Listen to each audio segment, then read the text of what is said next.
अस्सलामु अलैकुम। The special report with Mudassar Iqbal के साथ हाजिर खिदमत है। नाज़रीन, पाकिस्तान में आज दिन वो आखिरी है जब एमनेस्टी के ज़रिए अपनी जायदाद, अपनी जो मालियत है उसको ज़ाहिर करने का आखिरी दिन है। लेकिन अब खबर आपको दे रहे हैं FBR से कि बेनामी जायदादें ज़ब्त करने का अमल शुरू हो चुका है। ज़राए FBR ने रावलपिंडी में 6000 कनाल अराजी ज़ब्त कर ली है। ज़राए बता रहे हैं कि ज़ब्त की जाने वाली अराजी नून लीगी रहनुमा चौधरी तनवीर, जो सेनेटर भी हैं पाकिस्तान मुस्लिम नून के, उनकी है। और कराची में भी FBR को 6 बेनामी जायदादों के खिलाफ कार्रवाई की इजाज़त दे दी गई है। जब्त की जाने वाली बेनामी जायदादों का ताल्लुक ओमनी ग्रुप से बताया जा रहा है। बात करेंगे गुलाम मुर्तज़ा, हमारे नुमाइंदे इस्लामाबाद से हमारे साथ मौजूद हैं। गुलाम मुर्तज़ा, तो आगाज़ हो गया है बेनामी जायदादों को जब्त करने के हवाले से, और सबसे पहले जो नाम आ रहा है वो सेनेटर चौधरी तनवीर का है, जिनके रावलपिंडी में 6000 कनाल ज़मीन थी। बिल्कुल, ये एजुकेटिंग अथॉरिटी जो कायम की गई थी बेनामी जायदादों की जब्तगी के हवाले से, उन्होंने आज काम का आगाज कर दिया है। और सबसे पहले रावलपिंडी में जो deputy commissioner inland revenue Rawalpindi है, उन्होंने कार्रवाई का आगाज किया है। और उन्होंने रावलपिंडी में तकरीबन 6 से 7 हज़ार कनाल जमीन जो है वो कब्जे में ली है। और सरकार को उसके हवाले से जो मालूमात मिली थी, इसमें पता चला था कि एक कोई शख्स है मोहम्मद मारूफ सानो मोहम्मद शफी, उनके नाम पे कुछ मौज़ूआत में जो किता ज़मीन था। इसके साथ साथ एक और शख्स है अब्दुल अजीज सानो फजलदार, ये वलायत कॉलोनी में रहते हैं, शिकलाला स्कीम नंबर 3 में उनका घर है। और उनके साथ एक और शख्स है जिनका नाम है अजहर अली वल जलालुद्दीन, वो मंजिल जो सरदारा है वहाँ पे वो रहते थे लाहौर में। और इसके साथ साथ एक और जो है राजा अब्दुल शकूर हैं, सन ऑफ राजा अब्दुल अजीज, ये रहते थे स्कीम नंबर 3 रावलपिंडी में। इनके नाम पे ये बेनामी जायदाद बनाई गई थी जो कि कब्जे में ली गई है FBR इनलैंड रेवेन्यू के डिप्टी कमिश्नर रावलपिंडी की जानिब से। और ये इसी तरह से मुख्तलिफ शहरों में जो 3 बेनामी जोन कायम किए गए हैं, रावलपिंडी इस्लामाबाद का एक जोन है, एक कराची का जोन है और एक लाहौर का जोन है। वहाँ पे जो इनलैंड रेवेन्यू के डिप्टी कमिश्नर्स हैं लोकली, वो कार्रवाई बेनामी जायदादों पर उन्होंने उसका आगाज किया है। और आज रावलपिंडी में ये 6 से 7 हज़ार कनाल ज़मीन जो है इसको बेनामी डिक्लेयर करते हुए, क्योंकि इनके कागजात जो थे वो इन लोगों के नाम पे थे, लेकिन ये मलकियत चौधरी तनवीर की बताई जाती थी। सेनेटर चौधरी तनवीर जो है नून लीग के, और ये वो कब्जा हासिल कर लिया है FBR के जो वहाँ पे ऑफिसर्स हैं उन्होंने। जी सही। तो अब तरीक़ाकार गुलाम मुर्तज़ा क्या होता है कि अब जो इनलैंड रेवेन्यू डिपार्टमेंट है उसके पास ये ज़मीन आ जाएगी, उनके कब्जे में होगी, क्या तरीक़ाकार इस हवाले से ज़राए FBR के बता रहे हैं कि अब ये ज़मीन सरकार के ज़ब्त में होगी?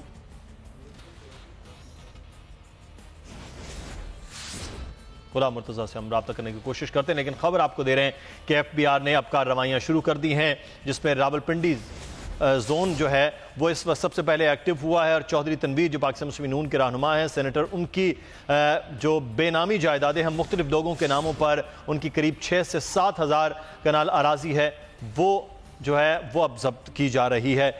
इस वक्त पाकिस्तान तहरीक इंसाफ के रहनुमा शौकत बसरा साहब हमारे साथ प्रोग्राम में मौजूद हैं। बसरा साहब, आपको खुशामदीद कहते हैं। हमारे साथ इस वक्त मौजूद हैं सीनियर सहाफ़ी, तज्ज़ियाकार, एडिटर इन चीफ बोल नज़ीर लगारी साहब। नज़ीर लगारी साहब, आपका बहुत शुक्रिया, आप हमारे साथ मौजूद हैं। बसरा साहब, पहले आपसे आगाज़ कर लेते हैं। सर, बहुत सारे लोगों के बारे में ये कहा गया सरमायादार हैं, जो जागीरदार हैं, जो इस वक्त पार्लियामान में कुछ लोग बैठे हुए हैं, चाहे वो ऐवान बाला है, ऐवान ज़ेरी हैं, या सूबाई असम्बलियाँ हैं, बहुत सारे ऐसे लोग हैं जिनके नाम पर ये है। तो अब ये आगाज़ आपकी हुकूमत ने कर दिया है, तो ज़ाती तौर पे ये पूछें कि आपके नाम पर तो कोई नहीं है बेनामी अकाउंट के, पता चले कि हमारे दोस्त बसरा साहब की भी कोई ज़मीन है, वो भी किसी ने बता दी है और FBR ने कब्ज़े में ले लिया है। मैं अभी आपसे पहले लगारी साहब से भी यही बात कर रहा था। तो इकबाल साहब, से पहले तो आपका शुक्रिया। और मैं समझता हूँ कि आज से पाकिस्तान की तरक्की, तामीर और आगे बढ़ने का सिलसिला शुरू हो गया। पाकिस्तान का सबसे बड़ा मसला मुदस्सर ये था कि यहाँ गरीब गरीब तर हो गया और अमीर अमीर तर हो गया।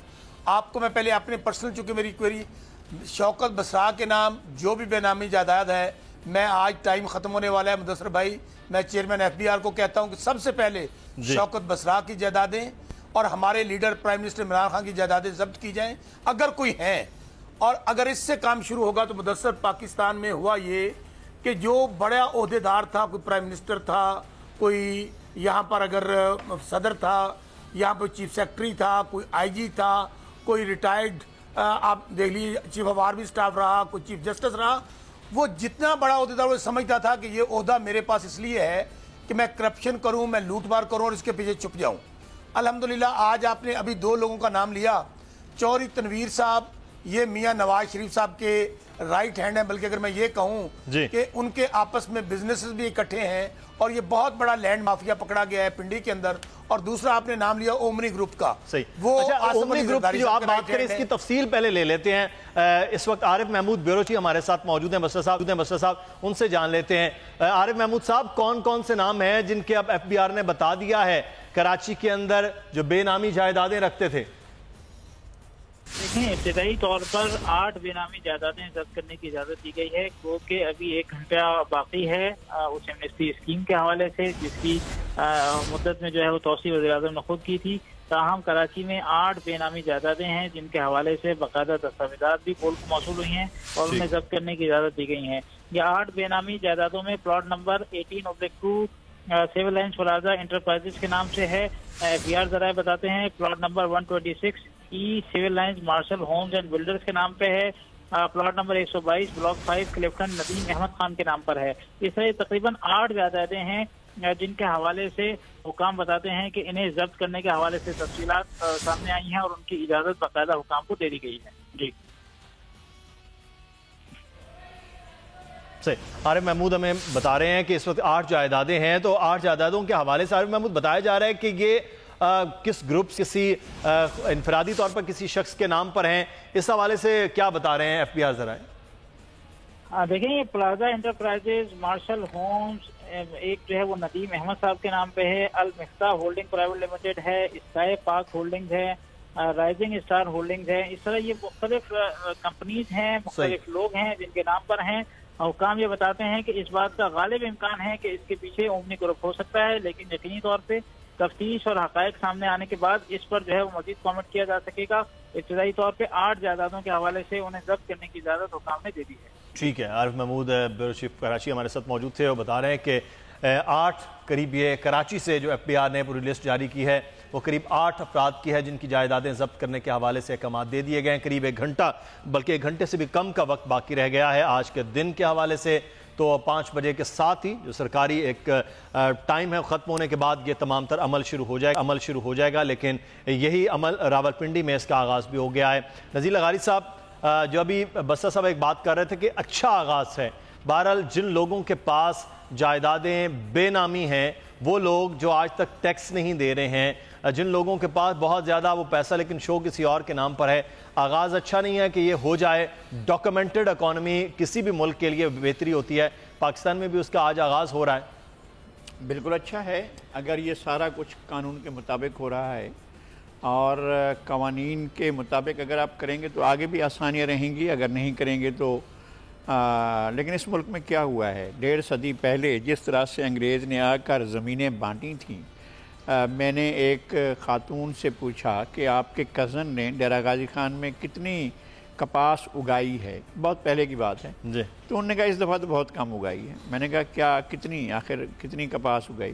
انہوں نے کہا صرف 2000 مربع کپاس اگائی ہے، یعنی 50,000 ایکڑ، 1 لاکھ بیگھہ زمین، وہ بہت کم اگائی تھی۔ اور اس وقت وہ ان کے کزن جو تھے شادی شدہ نہیں تھے، کوئی ذمہ داریاں نہیں تھیں، اور ماشاءاللہ وہ ہر اسمبلی میں ہوتے ہیں، ہر دور میں ہوتے ہیں، ہر عہد میں ہوتے ہیں، ہر حکومت میں ہوتے ہیں۔ اس طرح کے جن لوگوں نے انگریزوں سے وفاداری اور دھرتی سے بے وفائی کرتے ہوئے، اپنے لوگوں سے بے وفائی کرتے ہوئے، اپنے لوگوں کے مزاحمت کاروں سے جنہوں نے انگریز کے خلاف جنگ لڑی اور انگریزوں کے خلاف پوری ایک طویل عرصے تک مزاحمت کی، ان کے ساتھ جنگ، ان کے خلاف جو انگریزوں کے حاشا نشین تھے ان کو جو زمینیں بانٹی گئیں، کبھی وہ وقت بھی آئے کہ ان سے وہ زمینیں لی جائیں اور ان کی نسلوں سے وہ حساب لیا جائے کہ انگریزوں کی وفاداری کے بدلے میں اقتدار تو ان کے پاس ہے، اس ملک کا نیریٹو تو ان کے پاس ہے، اس ملک کا سارا کچھ سیاہ و سفید کے مالک تو وہ ہیں کہ جو بغیر کچھ دیے، بغیر کچھ، ایک آدمی کی قیمت مقرر ہوئی تھی 20 روپے اور ساتھ میں کہ آپ کو اتنی زمین دی جائے گی، ایک گاؤں زمین دی جائے گی اگر آپ ایک باغی کو ماریں گے۔ اور کتنے باغیوں کو مارنے کے بعد انہوں نے احمد خان کھرل کے لوگوں کا حساب لینا چاہیے، جنہیں جانگلی کہا گیا ان کا حساب ہونا چاہیے، جن سے زندگیاں چھینی گئیں ان کا حساب ہونا چاہیے۔ یہ جو مخادیم، یہ سردار، یہ نواب، یہ صاحبزادے، یہ فلاں زادے، یہ فلاں زادے، یہ فلاں زادے، جتنے سارے ان کا حساب کریں جناب، پیچھے تک چلے جائیں۔ یہ جو ہیں 2 4 اکا دکا 9 دول دیے اور جن کے آپ حساب لے رہے ہیں، یہ تو آپ کو اتنا زیادہ نہیں ملے گا، بہت زیادہ ملے گا۔ آپ جائیں جاگیرداری کو ختم کریں اور زمینیں ضبط کریں۔ بہت پہلے انڈیا یہ کر چکا ہے، اور اس پاکستان میں ہم نے بھی بہت پہلے کر لیا تھا۔ جب محمود علی تھے وہاں پر ریونیو منسٹر، تو ہم نے اس پاکستان میں پاکستان ہوتے ہوئے لیکن لغاری صاحب یہاں پر تو مسئلہ یہ رہا نا کہ یہاں پر پہلے جاگیردارانہ ایک نظام حکومت رہا ہے، جاگیرداروں کا نظام حکومت، پھر اس کے بعد سرمایہ کاروں کا نظام حکومت رہا ہے۔ تو یہاں تو ایسا ممکن نہیں ہے کہ دونوں کا، جو ابھی بسرا صاحب بات کر رہے تھے کہ سب کا نیکسس ہوتا ہے، اس نیکسس کے ساتھ ان کے کاروبار، بے نامی کی چیزیں، اکاؤنٹس، وہ ساری چیزیں اسی طرح سے چلتی آ رہی ہیں، وہ چاہے وہ کسی بھی سب سے بڑی پوسٹ پہ سرکاری پہ بیٹھا ہو یا وہ سب سے بڑی کرسی پہ ایوان میں بیٹھا ہو۔ تو یہ نیکسس تو ماضی میں ہم نے یہ دیکھا ہے، لیکن اس بسرا صاحب یہ جو بات ہے، بہرحال یہ ایک بڑی تاریخ کا گھٹن والا ایک معاملہ ہے۔ جب بھی ہم دیکھتے ہیں بڑے بڑے نام ہیں، آپ کے جنوبی پنجاب کے اندر بھی وہ نظر آتے ہیں، وہ سینٹرل پنجاب میں بھی آتے ہیں، وہ سندھ کے اندر بھی نظر آتے ہیں، جن لوگوں کے حوالے سے لغاری صاحب بات کر رہے تھے۔ بہرحال اس تاریخ سے بھی سیکھنے کی، لیکن آگے چل کے بھی کرنے کی ضرورت ہے۔ آپ سمجھتے ہیں کہ یہ صرف بے نامی اکاؤنٹ اور ان چیزوں سے اب معاملات جو ہیں وہ حل ہو جائیں گے؟ کیونکہ ابھی جو میرے پاس پہلی سٹوری تھی آج کی، وہ بے نامی اکاؤنٹ سے زیادہ مہنگائی کا رونا تھا۔ لوگ اس وقت پریشان ہیں کہ اتنی مہنگائی اور تمام تر انڈسٹری جو چھوٹی ہے خاص طور پر وہ بند ہوئی پڑی ہے۔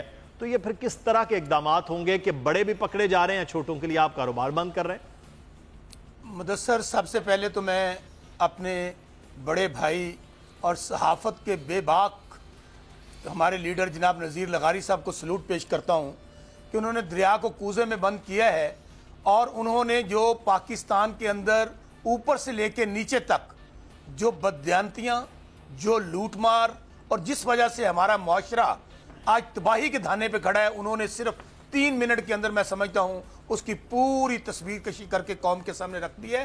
میں اس سوال کا جواب دیتا ہوں۔ آپ جو معاشرے کی بات کر رہے ہیں، جو آج مہنگائی ہے، اگر بے روزگاری ہے، غریب سے تر ہو رہا ہے، تو اس کی وجوہات سارٹ آؤٹ کرنے کی ضرورت ہے۔ 70 سال میں بدقسمتی سے قائد اعظم محمد علی جناح نے، ہمارے بزرگوں نے، ہماری ماں بہنوں نے اپنی جوانیاں قربان کی، اپنی زندگیاں قربان کی، اپنی لاشیں دی، خون دیا اس پاکستان دھرتی کے لیے۔ لیکن کیا ہوا کہ یہاں پر نواب ابن نواب، یہاں پر سردار ابن سردار، مخدوم ابن مخدوم، یہاں پر، اور اب کیا ہوا 10-15 سال کے اندر جو نیو چودھری تھے، یہ جو آج اپنے 6000 کنال اراضی کی بات سن رہے ہیں، جتنی لوٹ مار اور کرپشن ریل اسٹیٹ میں ہوئی ہے، لوگ اربوں خربوں پتی بن گئے اور غریب لوگ لٹے گئے، ان کے پیسے گئے۔ اور ابھی بات میں ایک اور بتاؤں آپ کو مدثر، ابھی آپ دیکھیں گے آنے والے دنوں میں یہ جو آپ کا بابو ہے، سرکاری بابو، جتنا بڑا چور اور ڈاکو یہ ہے، سب کو نہیں کہتا، ان کے اندر بھی ایسے لوگ بیٹھے ہیں جن کی تنخواہیں زیادہ سے زیادہ کتنی تھیں؟ 30,000، 40,000، 50,000۔ ان کے بچے امریکہ کے اندر، ان کا گھر پاکستان کے ہر شہر میں، باہر کے ممالک میں۔ پھر آپ یہ جو بزنس کمیونٹی ہے، ان کو آپ سامنے آنے دیں۔ میں یقین سے کہہ سکتا ہوں کہ پاکستان بدل رہا ہے، اور پاکستان بدلنے کا ایک ہی طریقہ ہے کہ اوپر سے لے کے نیچے تک ایک پوسٹ مارٹم کی ضرورت ہے۔ پہلے بدقسمتی سے کیا ہوا، یہاں پر بڑے وزیر اعظم ہاؤس کے اندر بیٹھ کر سوال کیا، آپ نے سیاستدانوں کا نام لیا، آپ نے سرمایہ کاروں کا نام لیا، آپ نے افسران کا نام لیا، ہم سے تو کسی نے کل سوال کیا کہ سب کی بات آپ کرتے ہیں، آپ کے اس صحافت کے اندر جو اکثریت ہے وہ مزدوروں کی ہے، لیکن یہاں پر بھی آپ کے پاس بہت بڑے کچھ ایسے نام ہیں جن کے بھی ہونا چاہیے. ہم تو کہہ رہے ہیں کہ ان اینکرز کا بھی کیا جائے, ان بڑے بڑے ناموں کا بھی کیا جائے. ہم تو تیار بیٹھے ہیں کہ کریں ان کا بھی, چیک کریں کہ بے نامی کتنی ہے اور جو چیزیں ہیں وہ کتنی ہیں. ہم تو کہہ رہے ہیں اس ملک کا ہر بندے کا ہونا چاہیے صاحب. دیکھیں یہی بات ہے, جو سچا آدمی ہوتا ہے وہ ڈنکے کی چوٹ پہ بولتا ہے. آپ نے جو بات کی ہے, آپ نے, میں کہہ رہا ہوں, دل جیت لیے پوری پاکستانی قوم کے. اچھے برے لوگ ہر جگہ پہ موجود ہیں. ایک مچھلی پورے تالاب کو گندا کر دیتی ہے. آپ صحافیوں کے اندر بھی دیکھیں, میں پھر کہہ رہا ہوں, جو رپورٹرز ہیں, جو ورکرز ہیں, جو آپ جیسے نئے نوجوان ہیں, اب آپ میں بھی کچھ لوگ ہوں گے جنہوں نے دیہڑیاں لگائی ہیں, جنہوں نے مال کمایا ہے, جنہوں نے انڈر ٹیبل اکٹھا کیا, سب کو اکراس دی بورڈ میں. جانب دیکھ لیں, لغاری صاحب تمام عمر صحافت میں گزر گئی ہے اور مجھے پتا ہے, واللہ میں لغاری صاحب آپ کی اجازت کے بغیر یہ بات ہے, مجھے معلوم ہے لغاری صاحب آپ جانتے ہیں بڑی اچھی طرح لغاری صاحب کو بڑے ایک لمبے عرصے سے کہ ان کی کیا حیثیت ہے. لیکن ایسے لوگ بھی ہیں جنہوں نے لغاری صاحب کے 20-25 سال کی صحافت کے بعد آغاز کر کے 5 سال میں وہ پتہ نہیں کون سی گزرسنگ ہے جس سے وہ آغاز کر لیا. ہم پروگرام میں بیٹھ کے یہ بات کر رہے ہیں کہ باقی لوگوں کی ہم بات کرتے ہیں, لوگ کہتے ہیں آپ اپنی بات نہیں کرتے. ہم اپنی بات کر رہے ہیں کہ بھائی سب کو ایک ہی لاٹھی سے آنکا جائے, چاہے وہ کسی بہت بڑے جرنیل ہوں, بہت بڑے کوئی جج ہوں, بہت بڑے سیاستدان ہوں, بہت بڑے سرمایہ کار, بیوروکریٹ یا صحافت سے تعلق رکھنے والے ہوں, سب کو ہونا چاہیے. بالکل بصرہ صاحب آپ صحیح کہہ رہے ہیں, ہونا سب کا چاہیے. اور یہ ہے کہ جو لغاری صاحب کہہ رہے ہیں قانون کے مطابق ہونا چاہیے. جی جی بصرہ صاحب. مدثر, آپ نے جو نذیر لغاری صاحب کی بات کی, میں ہمارا دونوں کا تعلق ساؤتھ پنجاب سے ہے. جی نذیر لغاری صاحب ہمارا فخر ہے, یہ میں منہ پہ تعریف بن جاتی ہے. مجھے پتا ہے وہ کس کردار کے آدمی ہیں. انہوں نے ساری عمر حق کی بات کی ہے, اور ویسے بھی میں سمجھتا ہوں یہ صحافت پیغمبروں کا پیشہ ہے. انہوں نے جس محنت کے ساتھ, جس سچائی کے ساتھ, اور یہ سب لوگ گنے جا سکتے ہیں. پھر میں کہتا ہوں کہ آپ کے اندر بھی بہت سارے اچھے لوگ موجود ہیں, لیکن کچھ ایسے بھی ہیں جنہوں نے صحافت کو بدنام کیا ہے, جنہوں نے صحافت کو بلیک میلنگ بنایا ہے. اور پھر میں آگے بات بڑھاتے ہوئے, آپ نے کہا کہ مہنگائی ہے. میرے بھائی مدثر, مجھے خدا پہ یقین ہے کہ 2 سال اگر اسی سپیڈ کے ساتھ آپ کے پاکستان کے اندر وہ لوگ جو مقدس گائے سمجھے جاتے تھے, جو ٹیکس چور ہیں, جو دہشت گرد ہیں, جو قاتل ہیں, جو کرپٹ ہیں, جو قبضہ مافیا ہیں, ان کی ایک رتھلیس اکاؤنٹیبلٹی ہو جائے کراس دی بورڈ. پھر میں کہہ رہا ہوں اس کے اوپر یہ شائبہ نہیں ہونا چاہیے کہ انتقام ہو رہا ہے, اس کے اوپر شائبہ نہیں ہونا چاہیے کہ کسی کے ساتھ زیادتی اور ظلم ہو رہا ہے. مجھے خدا پہ یقین ہے کہ پاکستان کی تقدیر بدلے گی. اور آپ مجھے دیکھیے, میں ایک اور بات کہتا ہوں, میں لغاری صاحب 2 سال مزید طویل وقت نہیں ہو جائے گا یہ کہ 2 سال میں اگر کہ رتھلیس قسم کی اکاؤنٹیبلٹی ہو تو حالات بہتر ہو جائیں گے. مدثر, میں بہت نادم اپنے آپ کو فیل کر رہا ہوں. سر میں نے آپ کی اجازت کے بغیر وہ بات کی, لیکن وہ موقع تھا, میں نے اس لیے بات کی کیونکہ ہم جانتے تھے جو چیز وہ اس کو بیان کرنا ضروری بھی تھا. اور شوکت بصرہ صاحب ہمیشہ محبت کرتے ہیں, میں جس محبت کے قابل نہیں ہوں. آپ لوگوں کی بہت مہربانی ہے. 2 سال کیا, اگلے 5 سال تک بھی اگر عمران خان بیٹھ کر پاکستان میں کوئی چیز ڈیلیور کر سکتے ہیں اس ملک کے کامنر کے لیے, عام آدمی کے لیے, اس وقت تو عام آدمی پس رہا ہے, بہت برے طریقے سے پس رہا ہے. پچھلے ادوار میں جب کرپشن تھی اس دور میں بھی لوگ اتنے نہیں پسے جا رہے تھے جتنے آج پسے جا رہے ہیں. اس وقت ان کے لیے روٹی کا حصول بھی ایک مسئلہ ہو گیا ہے. تو آج تو روٹی بھی مہنگی ہو گئی ہے سر, آج سے روٹی مہنگی ہو گئی ہے. اور ایک شخص جتنی تنخواہ مقرر کی گئی ہے اس آدمی صرف اپنے بچوں کو روٹی بھی نہیں کھلا سکتا ہے. صرف روکھی, بغیر کسی پیاز کے, بغیر کسی دال کے, بغیر کسی مرچوں کے چٹنی بنا کر بھی اپنے بچوں کو نہیں کھلا سکتا. یہ ہے آج کی صورتحال, اس وقت کی صورتحال. اگر اس ملک کو ٹھیک کیا جا سکتا ہے, غریب کے پاس کیا ہے, اس کی جب زندگی جاتی ہے تو اس کی زنجیریں ٹوٹتی ہیں.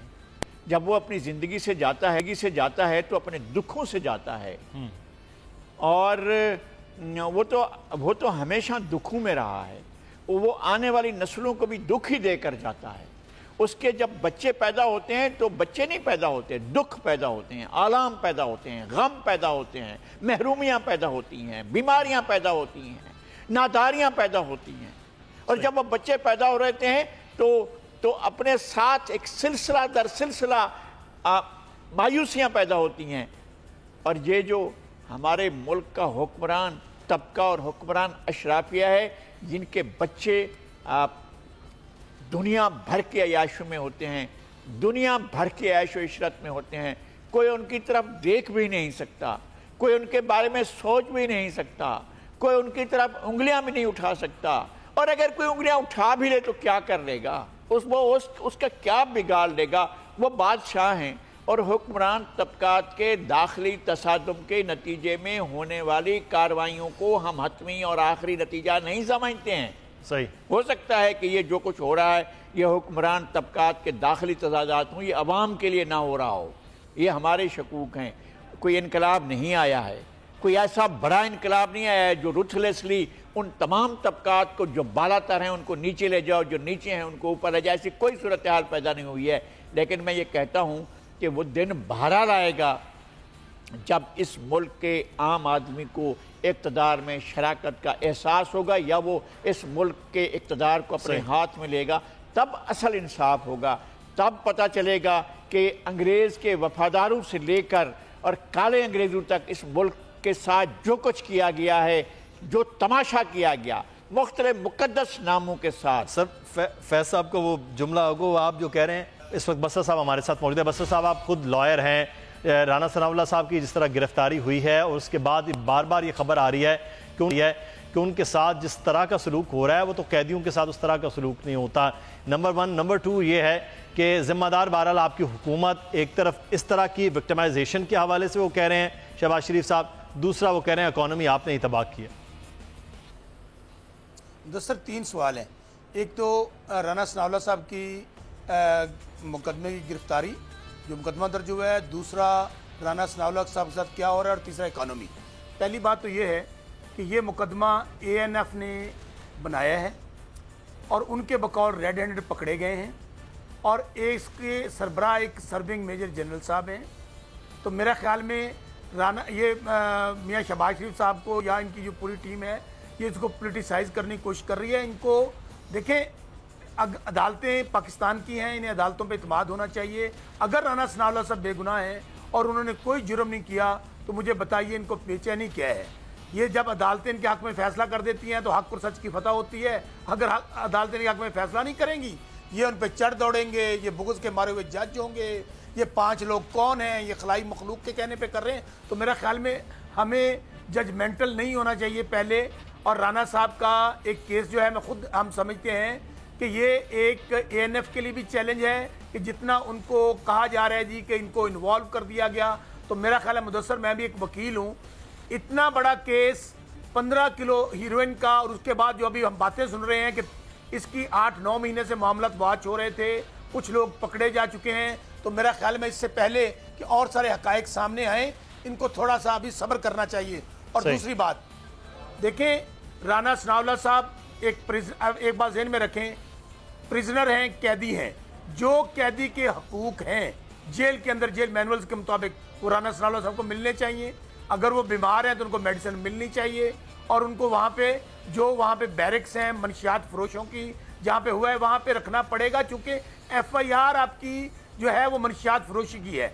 लेकिन प्रॉब्लम कहाँ पे आ रहा है कि प्रॉब्लम मुदस्सर यहाँ पे आ रहा है कि पाकिस्तान में आज भी ये राना, वैसे तो बातें इनकी चोर नाले चतर वाली हैं जो अभी खान साहब पे डाल रहे थे। भाई खान साहब का क्या लेना देना, नैब इंडिपेंडेंट इदारा है, ANF इंडिपेंडेंट इदारा है। वारदातें आप कर रहे हो, करप्शन आप कर रहे हो, लूटमार आप कर रहे हो, और नाम खान साहब का ले रहे हो।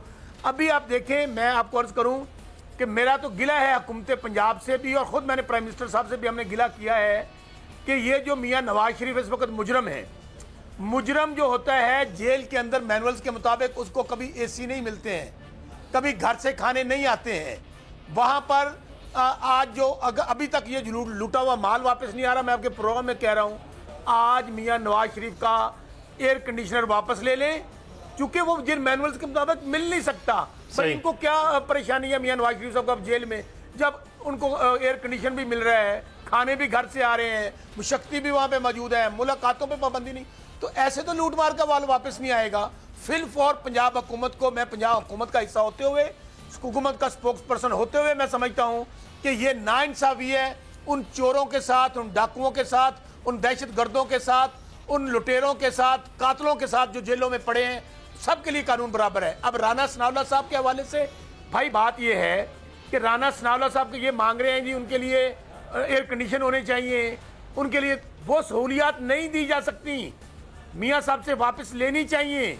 और दूसरी बात इकानमी के हवाले से, मुदस्सर कहते ने बंदा ढीठ होना चाहिए, शर्म जान जाने वाली गल है।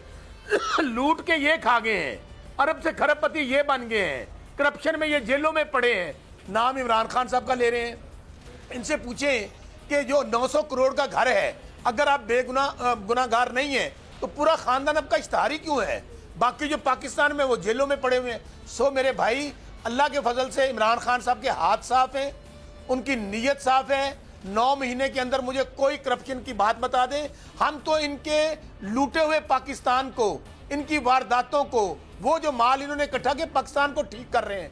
और 9 महीने में ठीक नहीं होना, आपको मैं जो कह रहा हूँ आज भी इंशाअल्लाह अल्लाह के फजल से ये बाकी साल के अंदर आप देखेंगे, अगर इसी स्पीड के साथ अकाउंटेबिलिटी जारी रही, चोरों को पकड़ा जाता रहा, माफिया को पकड़ा जाता रहा, तो अल्लाह के फजल से पाकिस्तान फिर एक दफा दुनिया का बेहतरीन मुल्क बन के उभरेगा। क्योंकि हमारी बेचारी जो गरीब कौम है, सही, मैं लगारी साहब से इस पे कमेंट ले लूं, क्योंकि इस पर बहुत ज्यादा बात हो रही है विक्टिमाइजेशन की, पॉलिटिकल विक्टिमाइजेशन की, कि वो कह रहे हैं कि इसहाक डार साहब इस वजह से मुल्क में नहीं आते कि उस पर क्या क्या डाल दिया जा सकता है, वो इसलिए वहां पर कोशिश कर रहे हैं कि उनको सियासी पनाह मिल जाए। यहाँ पर तो वो कह रहे हैं कि सिर्फ और सिर्फ पकड़े जाते हैं तो या तो वो पीपल्स पार्टी के लोग हैं लगारी साहब, वो या वो कहते हैं मुस्लिम नून के हैं, कहते हैं हम पकड़े जा रहे हैं। पाकिस्तान तहरीक इंसाफ में कोई नहीं पकड़ा जा रहा।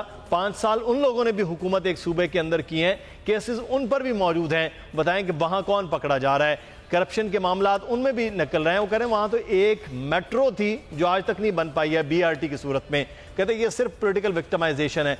लेकिन PTI लगारी साहब कहती है कि विक्टिमाइजेशन नहीं है, इदारे आज़ाद हैं, वो चाहे ANF हो, चाहे नैब हो, चाहे एंटी करप्शन हो, वो पकड़ रहे हैं उनको जिन्होंने खाया है।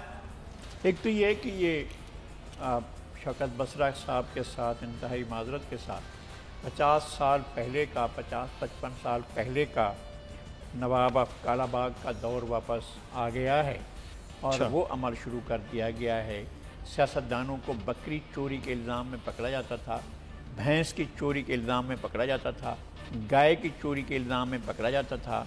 और एक शख्स जो पिछले 3-4 महीनों से तवातुर से कह रहा है कि मुझे गिरफ़्तार किया जा सकता है, मेरी गिरफ़्तारी के लिए तैयारियाँ मुकर्रर हो गई हैं, मेरी तनकीद उनसे बर्दाश्त नहीं हो रही है, वो शख्स कैसे ये जुर्रत करेगा? कोई शख्स ये बात मानने को तैयार नहीं है कि जनाब कैसे वो अपनी गाड़ी के अंदर खुद 15 किलो हीरोइन रख कर वो मोटरवे पर आएगा और मोटरवे पर चलते हुए, ये सारी सूरत हाल कोई मानने को तैयार नहीं। और दूसरा ये कि ANF जो है वो तो बहुत ही मुक़द्दस इदारा है, वो कभी ऐसे नहीं करता। उसने भाई एक नहीं, एक से ज़्यादा लोगों के ख़िलाफ़ झूठे, मनगढ़ंत, बेबुनियाद मुकदमात बनाए हैं, एक नहीं बेशुमार लोगों के ख़िलाफ़ मुकदमात बनाए हैं। मैं आपको याद दिलाता हूँ किस तरह से रहमत शाह आफरीदी के ख़िलाफ़ मुकदमा बनाया गया था। रहमत शाह आफरीदी से कभी उसकी तफसील सुन लें। किस तरह जरदारी साहब के ख़िलाफ़ मुकदमा बनाया गया था। आप चौधरी शुजात हुसैन की किताब पढ़ लें कि किस तरह से वो मुकदमा बना था। और बाकी तमाम मुकदमात में बरी होने के बाद आखिर में इस मुकदमे, जिसको खुद ये आज के वज़ीर दाखिला कह चुके हैं कि ये झूठा मुकदमा था, ये सारा कुछ रिकॉर्ड पर है। और वो इस मुकदमे से सारे जो FIR दर्ज करने वाले थे, जो इन्वेस्टिगेट करने वाले थे, वो तक हाथ उठा चुके थे। तो ऐसा नहीं है कि इदारों को इस्तेमाल नहीं किया जा सकता। नैब इस्तेमाल नहीं हुआ। एक वजीर था जिसने आकर लंदन से यहाँ पहुंच कर कहा हाँ मैंने करप्शन की थी, 6 लाख 7 लाख डॉलर की मैंने पाउंड की डॉलर। लेकिन ये कि जब मुकदमा ये गलत है या सही है, अब अदालत में इसको जब पेश होना है तो वहां पर यकीनी तौर पर चीजें हो जाएंगी, लेकिन उतना आसान भी नहीं होता। मैं इंतहाई माजरत के साथ मेरे वक्त खत्म हो रहा है। बसर साहब इंशाल्लाह फिर ये चीजें हैं, हम इसको कंटिन्यू करेंगे, हम बात करेंगे। बसर साहब का शुक्रिया अदा करते, बहुत शुक्रिया। मुदस्सर इकबाल को आज के प्रोग्राम से इजाजत दीजिए। अल्लाह हाफिज़।